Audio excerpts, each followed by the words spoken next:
Mehta Singh news नुक्कड़ से। और मैं इस वक्त आ पहुंची हूं दिल्ली के जंतर मंतर पे, जहां बहुत से रेडी पटरी यानी स्ट्रीट वेंडर्स अपने हक के लिए सरकार के खिलाफ आवाज़ उठा रहे हैं। ये प्रोटेस्ट उन अधिकारियों के लिए जो उन्होंने 2014 के स्ट्रीट वेंडर एक्ट के तहत मिलना चाहिए था, लेकिन आज भी कागजों में ही सीमित रह गया है। तो चलिए बात करते हैं कुछ स्ट्रीट वेंडर से और जानते हैं उनकी परेशानियाँ। लोग आज जो इस प्रोटेस्ट में आए हैं किस लिए हो रहा है? ये इसलिए हो रहा है कि सरकार की जो नीति है ना 2014 में जो बनाई है उसको लागू नहीं कर रहे और गरीब आदमी को परेशानी बहुत ज़्यादा हो रही है। जैसे वीकली मार्केट है, हम अपना अधिकार मांगते ये तो इधर और जो जमीन सरकारी है, हम जो वीकली मार्केट लगाते हैं सबसे ज़्यादा टैक्स देते हैं हम। 80 करोड़ रुपए साल का जाता है हमारा। तो सरकार हमें कुछ देती तो है नहीं, फ्री का ही ले रही है ना टैक्स। हम 4 घंटे बैठते हैं, 15 रुपये एक आदमी देता है प्रत्येक। तो ये सारी चीज़ें अगर सरकार नेम से लगे तो उन्हें भी फ़ायदा, हमें भी फ़ायदा और जो खरीदार है उसे भी फ़ायदा। तो आप कहना चाहते हो जो 2014 में एक्ट आया था वो सिर्फ सरकार अपने कागजों में दिखा रही है, अभी ग्राउंड लेवल में नहीं शुरू किया? नहीं, उस कानून को अगर ये लागू करते हैं तो सारी समस्याएं खत्म हो जाती हैं। और लेकिन ये लोग अधिकारी नहीं चाहते कि उनकी जो है ना ऊपर की कमाई बंद हो। सबसे ज़्यादा समस्या ये है कि वो इस तरह से परेशान करते हैं कि उनको मोटी रकम पैदा हो। तो फिर आप क्या कहना चाहते हो, अगर वो लोग इससे भी नहीं सुनेंगे तो आपका अगला कदम क्या होगा? इससे बड़ा प्रदर्शन करेंगे, चक्का जाम कर देंगे। ये मैडम उजाड़ीकरण हो रहा हमारा। हम वीकली मार्केट से संबंधित हैं, तो हमारे को वीकली मार्केट पे इनक्लोजमेंट के नाम पर उजाड़ देते हैं, जबकि साप्ताहिक बाजार में कोई भी इनक्लोजमेंट नहीं होता हमारा। हम एक दिन के लिए आते हैं, शाम को चले जाते हैं। 4 घंटे का हमारा खेल होता है सिर्फ, उससे ज़्यादा नहीं। लेकिन अभी हमारी सीएम रेखा गुप्ता बनी है बीजेपी दिल्ली सरकार से। उन्होंने बैठते ही 15 दिन के अंदर अंदर शालीमार बाग के अंदर बाजार लगता था 45 साल से, बिना नोटिस, बिना इन्फॉर्मेशन, बिना सस्पेंशन लेटर दिए वो बाजार वहाँ से हटा दिया।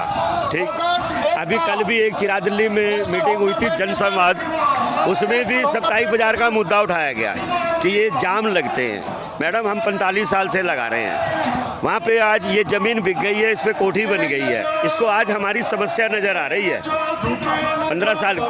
45 साल से हम बैठे हैं सड़क पे, समस्या नज़र नहीं आ। तो जो 2014 में आपके लिए एक एक्ट आया था वो आप क्या कहना चाहते हो, वो सिर्फ कागजों पे ही रह गया है? तो मैडम 2014 में भी हमने प्रोटेस्ट किए थे, धरना प्रदर्शन किए थे जंतर मंतर पे। उस समय हमारे केंद्रीय मंत्री ये अपने कांग्रेस के थे,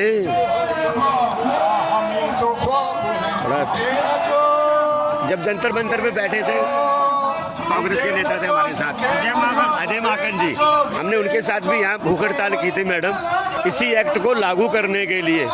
और कई बारी 4-6 महीने के बाद हमारा यहाँ प्रोटेस्ट चलता रहता है। लेकिन वो 2014 का एक्ट बना हुआ है वो सिर्फ कागजों तक ही सीमित है।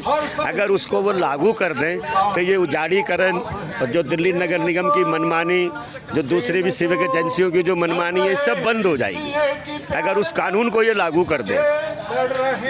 तो अगर मान लो अगर सरकार आपके इस प्रोटेस्ट से नहीं मानी तो आपका अगला कदम क्या होगा? अगला कदम तो फिर बैठ के जितनी भी हमारी संस्था हैं, सहयोगी संस्था जितनी भी है, उनके साथ बैठ के एक रणनीति बनाएंगे।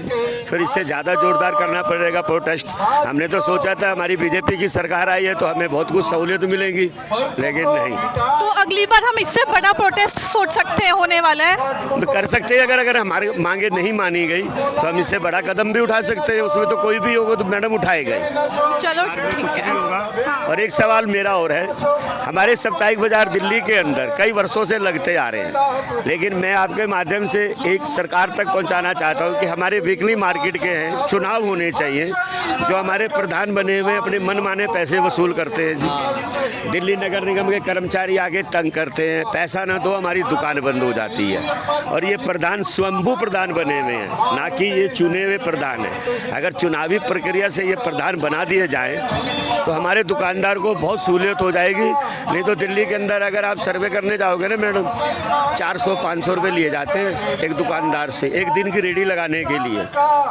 और मैंने 2013 में भी ये करा था, 5 साल तक बंद कराई थी, लेकिन लोग मेरे पीछे पड़ गए थे। आज भी तेरे मुंह से बोल नहीं सकते मैडम, 500-500 रुपये उगाई लेते हैं। तो आप जैसे ये क्वेश्चन पूछ रहे हो सरकार से, तो इस बार आपके पीछे वापस नहीं पड़ सकती सरकार ये सुन के?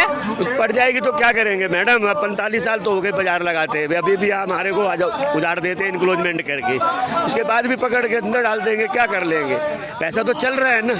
तो जंतर मंतर पे ये आवाज़ सिर्फ एक समुदाय की नहीं है, पर हर एक उस इंसान की है जो सड़क पे अपनी ईमानदारी से रोजगार कमा रहा है।